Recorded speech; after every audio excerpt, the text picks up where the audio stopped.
Nagsimula ang pelikula sa isang matandang lalaki na nagngangalang Ilyas na naglalayag sa ilog sakay ng bangka. Katatapos lang ng malakas na bagyo sa lugar kaya nagbago ang daloy ng ilog. Habang naglalayag napansin ni Ilyas ang isang bagong lupain na lumitaw sa gitna ng ilog. Nabuo ang maliit na isla dahil sa naipong putik na inanod ng malaking baha. Dahil interesado agad bumaba si Ilyas sa bangka para suriin ang isla. Nilibot niya ang buong lugar at napansin niyang napakataba ng lupa roon. Dahil bagong buo ang isla, at wala pa itong nagmamay-ari, nagputol agad si Ilyas ng ilang kahoy bilang palatandaan na siya ang gagamit sa lugar. Kinabukasan, bumalik si Ilyas sakay ng bangkang puno ng kahoy, tabla at iba pang simpleng materyales. Nagsimula siyang magtrabaho ng mag-isa para itayo ang maliit na kubo na magsisilbing kanyang masisilungan. Pinag-iisipan din niya kung paano mapapakinabangan ang maliit na lupain para may ma-produce ito. Hindi naging madali ang pagtatayo. Ilang beses niyang kinailangang alisin at ayusin ang mga naunang naipwestong poste dahil hindi tama ang pagkakalagay. Pero dahil sa kanyang karanasan, unti-unting nabuo ang anyo ng kubo. Pagdating ng hapon, nagpasya si Ilyas na itigil muna ang trabaho at bumalik na lang. Kinabukasan, muli siyang nagtungo sa isla pero hindi na siya nag-iisa. Kasama na niya ang kanyang apo na si Maria. Simula nang pumanaw ang mga magulang ni Maria, ang kanyang lolo na lang ang natitirang pamilya nito. Ang maliit na isla ang magiging bago nilang tirahan dahil nasira na ng baha ang dati nilang bahay. Sa unang araw ni Maria doon, mas inobserbahan muna niya ang ginagawa ng kanyang lolo. Tinuruan siya ni Ilyas ng iba't ibang simpleng gawain, mula sa paglalagay ng bitag ng isda sa ilog hanggang sa pagtulong sa pagbubuhat ng mga materyales. Kapag nagpapahinga si Ilyas, minsan ay si Maria naman ang nagpapatuloy sa trabaho. Unti-unti nilang itinayo ang kanilang magiging tahanan gamit ang kakaunting kagamitan. Habang abala sila, isang barkong militar ang dumaan na may sakay ng mga sundalong armado. Pinagmasdan lang ni Ilyas at Maria ang mga ito mula sa malayo. Nang mapansin ni Ilyas ang pagka-curious ng kanyang apo, ipinaliwanag niyang nasa lugar ng hangganan ang isla at madalas pa ring magkaroon ng armadong labanan doon. Hindi talaga ligtas ang lugar pero wala silang ibang mapagpipilian. Ang maliit na islang iyon ang pwede nilang gamitin para mabuhay. Sa ngayon, hindi pa naman sila tuluyang naninirahan doon dahil gabi-gabi ay bumabalik pa rin sila sa mainland matapos ang kanilang trabaho. Bago umuwi, palaging chinecheck ni Ilyas ang mga bitag ng isda na inilagay nila mula umaga. Ang mga nahuhuli nila ang nagsisilbing pangunahing pagkain. Samantala, naghahanda naman si Maria ng simpleng pagkain na binubuo ng tinapay, tubig at bagong huling isda. Nililinis niya ang mga isda bago ito ihawin sa ibabaw ng nagbabagang uling. Kahit simple lang ang pagkain nila, ang pagsasalo sa tabi ng ilog ang pinakapanatag na sandali nila matapos ang isang buong araw na pagtatrabaho. Pagkatapos ng maikling pahinga, ipinagpatuloy nila ang kanilang ginagawa. Sa pagkakataong ito, nagsisimula ng maintindihan ni Maria kung anong klaseng bahay ang gustong itayo ng kanyang lolo. Pagsapit ng hapon, nagkaroon na rin ito ng pinto. Dahil sapat na ang nagawa nila para sa araw na iyon, umuwi na silang dalawa. Kinabukasan, bumalik ulit sila sa isla, dala ang mga dayami. Gagamitin iyon bilang bubong para maprotektahan ang kubol laban sa ulan at hangin. Maingat na ikinabit ni Ilyas ang bawat bungkos ng dayami dahil alam niyang biglang nagbabago ang panahon sa lugar na iyon, kaya kailangang matibay ang bubong. Hindi nagtagal, tuluyan ang natapos ang maliit nilang kubo. Sinamantala naman ni Maria ang pagkakataon para maglinis ng katawan sa ilog habang nagpapahinga si Ilyas at pinagmamasdan ang kanilang natapos na trabaho. Pero muling nawala ang katahimikan nang dumaan ulit ang barkong militar. Sa pagkakataong ito, napansin ng mga sundalo si Maria. Hindi siya komportable kaya agad siyang tumakbo palayo. Noong araw ding iyon, napansin ni Maria na nagsisimula na siyang magdalaga ng oras na ng pagkain, gaya ng dati nilinis niya ang mga isdang nahuli nila. Paminsan-minsan napapatingin siya sa kabilang bahagi ng ilog kung saan dumaan ang mga sundalo. Samantala, mas maaga nang tinapos ni Ilyas ang kanilang trabaho. Kinabukasan, sinimulan ni Ilyas ang susunod niyang plano. Dahil malawak pa ang bakanting bahagi ng isla, nagpasya siyang gawin itong taniman. Matapos linisin ang mga damo at paluwagin ang lupa, nagtanim siya ng mga buto ng mais. Para sa kanya, magsisilbi itong dagdag na pagkain kapag kumonti ang kanilang mahuhuling isda. Lumipas ang mga araw at sa wakas ay unang bumuhos ang ulan mula nang magsimula silang magtrabaho sa isla. Habang masama ang panahon, nanatili lang sila sa loob ng kubo at kumain ng tinapay at inihaw na isda. Nang tumigil ang ulan, napansin ni Ilyas na malambot at marupok pa rin ang lupa sa isla. Dahil dito, isinama ni Ilyas si Maria sa kagubatan para maghanap ng mga sanga at dahon. Habang naglalakad sila, biglang may narinig na mga putok ng baril mula sa malayo. Walang pag-aalinlangan, agad pinagtago ni Ilyas si Maria hanggang sa maging ligtas muli ang sitwasyon. Matapos makalikom ng sapat na materyales, nagsimula silang gumawa ng simpleng bakod sa paligid ng isla. Habang lumilipas ang panahon, unti-unting nanghihina si Elias.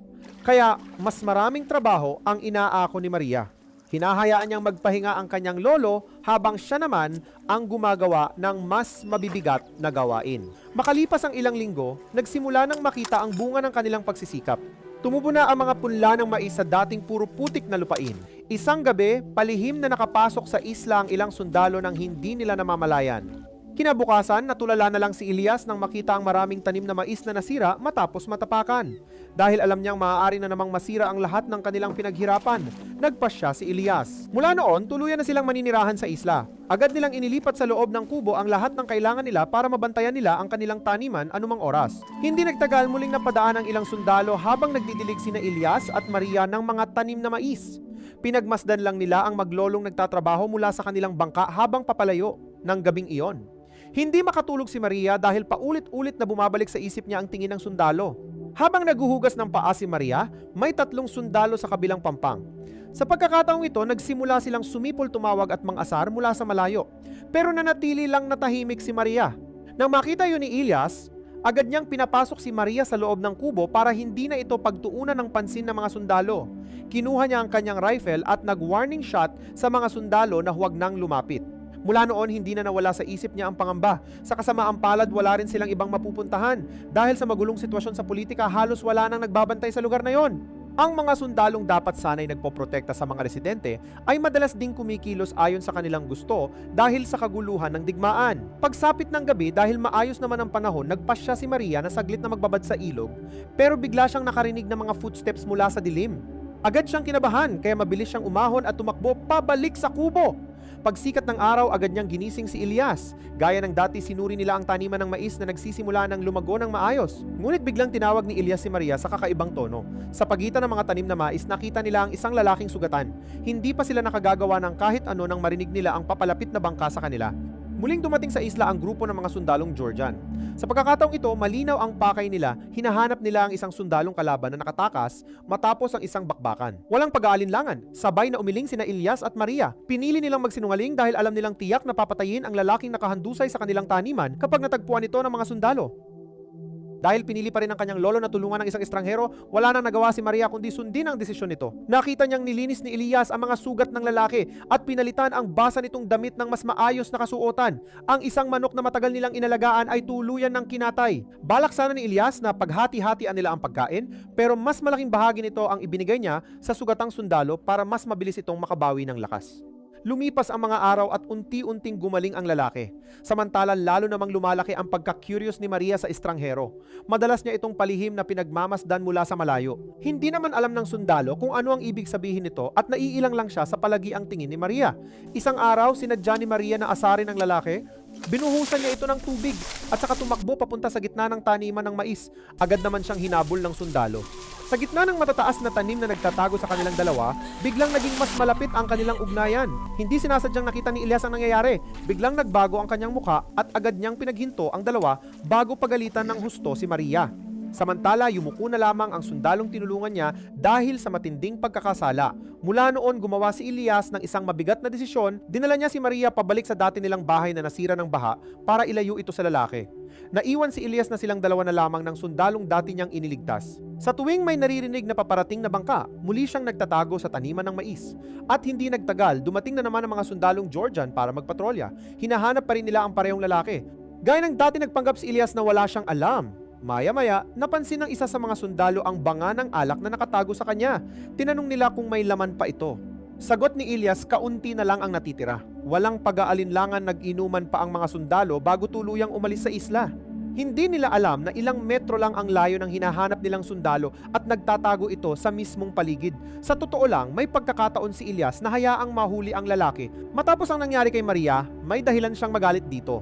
Pero mas nanaig pa rin ang kabutihan ni Elias kaysa sa kanyang sama ng loob. Dahil ayaw na niyang patuloy na maging pabigat sa taong nagligtas sa kanya, nagpa siya ang sundalo na palihim na umalis sa isla. Tahimik lang na pinanood ni Elias ang kanyang pag-alis.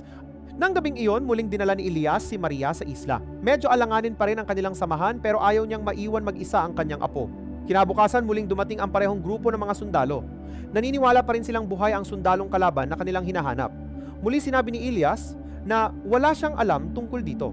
Samantala nag-aalaga si Maria ng mga tanim na mais nang muli siyang asarin ng mga sundalo mula sa malayo. Patuloy nila siyang tinatawag at binibiro kaya hindi alam ni Maria kung paano kikilos. Sa isang banda natatakot siya, pero dahil nasa edad na rin siya ng pagdadalaga, nagsisimula rin siyang malito sa atensyong natatanggap niya mula sa mga lalaki. Bago pa man bumuti ang sitwasyon, biglang nagbago ang panahon. Dumilim ang langit at lumakas ang hangin kasunod ang walang tigil na malakas na ulan.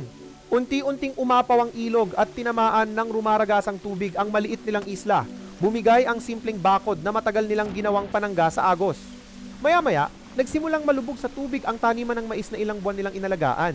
Sa maikling panahon, halos buong isla ay natakpan na ng tubig. Dahil dito inutusan ni Elias si Maria na iligtas ang mga na-harvest nilang mais. Pero nakiusap si Maria na sumama siya at iwan na ang isla. Hindi kayang iwan ni Elias ang lugar na siya mismo ang bumuo. Sa kabila ng tumataas na tubig, pinili niyang manatili sa tabi ng kubo at kumapit sa natitira niyang lakas at pag-asa. Nanatili si Elias hanggang sa mga huling sandali na para bang ayaw niyang bitawan ang lupang naging tahanan at pinagkukunan nila ng kabuhayan. Makalipas ang ilang panahon, nagsimulang humupa ang baha. Muling lumitaw ang dating isla ng putik pero kaunti na lang ang natitirang tuyong lupa. Isang araw may lalaking dumaan sakay ng bangka at napansin ang maliit na isla. Nakuha ang kanyang atensyon ng isang manikang nakalubog sa putik. Ang manikang iyon ang naging palatandaan na minsan ay may taong nanirahan sa isla. At marahil iyon ang pinakamasakit na realization sa pelikula, may mga bagay tayong buong puso nating ipinaglalaban, pero kahit anong gawin natin, hindi natin kayang pigilan ng pagkawala. Kung tutuusin, hindi naman malayo sa totoong buhay ang nangyari kay Elias. Minsan, buong buhay nating binubuo ang isang bagay-bahay, pamilya, pangarap o kabuhayan. Pero isang sakuna o hindi inaasahang pangyayari lang, pwedeng mawala ang lahat sa isang iglap. Gaya ng baha sa kwento, hindi nito tinitingnan kung gaano karami ang pinaghirapan natin. Kaya habang nandyan pa ang mga taong mahalaga sa atin, pahalagahan natin sila dahil hindi natin alam kung kailan magbabago ang lahat. Kung nakarelate ka sa kwento, i-comment mo ang sarili mong karanasan. Baka may iba ring makabasa nito na dumaan sa parehong sitwasyon at makaramdam na hindi sila nag-iisa.